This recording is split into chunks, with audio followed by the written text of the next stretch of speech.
The Quran in several verses asserts that it is in pure Arabic, by an Arab, Muhammad, to Arabs.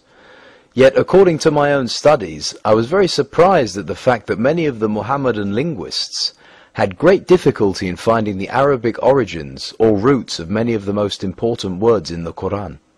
Can you elaborate? Contrary to what many Muhammadan Muslim authors have us believe, Muhammad and Arabia were surrounded by higher religions and civilizations with whom they had constant and full contact, and from whom they borrowed numerous religious and cultural terms.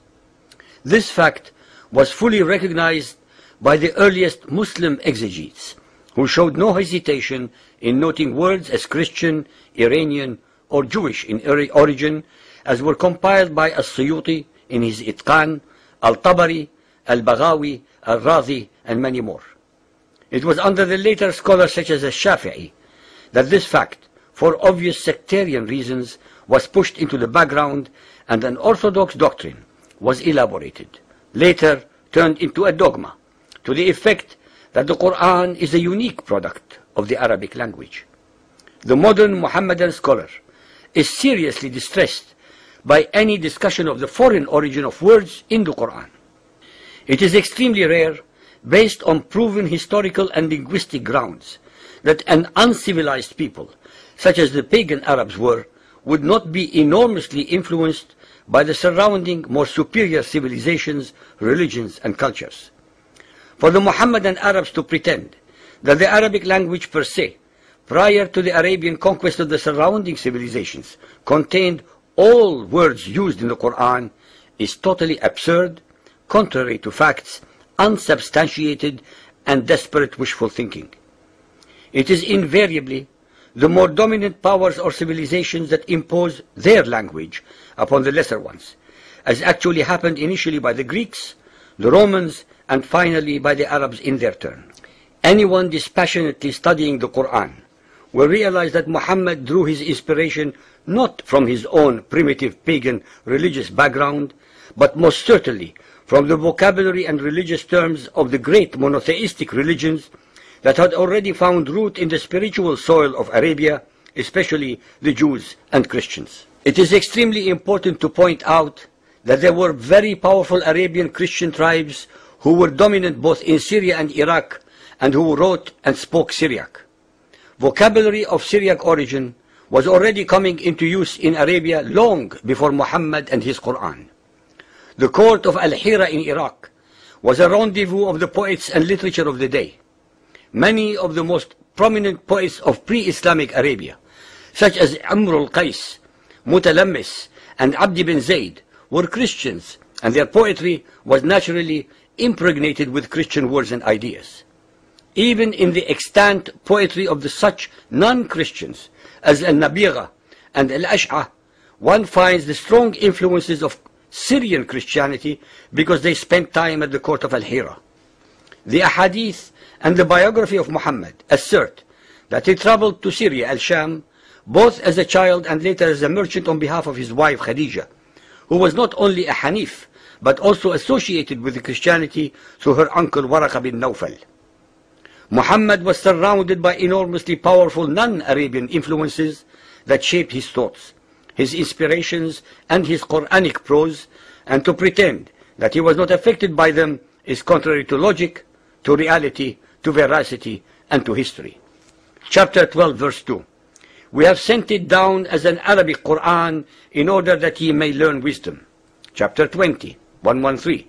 Thus have we sent this down as an Arabic Quran. Chapter 26, 195.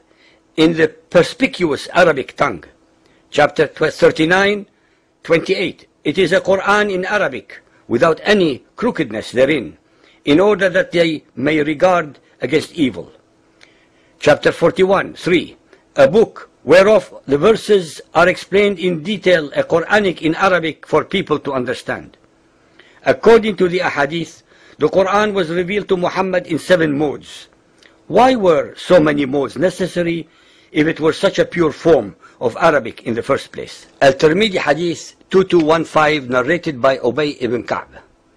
Ubay told of Allah's Messenger meeting Gabriel and saying, I have been sent, Gabriel, to a people who are unlettered, among whom are old women and old men, boys and girls, and men who have never read a book? He replied, the Quran, Muhammad, has been sent down in 7 modes. Al-Suyuti cites in his Itqan about 118 words which are not of Arabic origin, but from Hebrew, Persian, Abyssinian, Aramaic, Syriac, etc., most of which are among the most important, without which the Quran could not possibly make sense. The following are only a few examples. From Hebrew and Aramaic, Madrasa, school, is from Beit Hamed, Midrash. Jahannam, hell, from Gehinnom. Shaitan, Satan, from Satan. Misr, Egypt, from Misraim. From the Christian Abyssinians, Mihrab, niche. Minbar, pulpit. Burhan, proof. Mi'raj, ladder. From the Persian, Firdaus, paradise. Firind, sword. Syriac, Isa, Jesus. Salah, prayer. From the Greek, dinar, currency, denarius. Iblis, devil, diabolos. Injil, gospel. The Quran asserts repeatedly that it is a new scripture for the Arabs, hence it would have been impossible for the native Arabic vocabulary and language to all of a sudden create and invent new words and terminology to express all its new ideas to fit the occasion. In fact, many of the words, terms and concepts were already available off the shelf, so to speak, to Muhammad to plagiarize, plunder, pirate and or pervert to suit his agenda.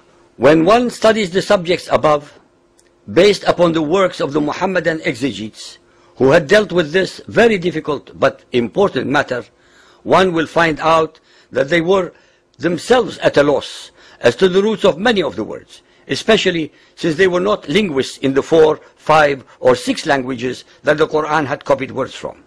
They actually had the most meager philological resources at their disposal, so much so that Al-Suyuti and those who preceded him completely missed the fact that several of the words that they alleged to have been foreign were in fact Arabic in origin.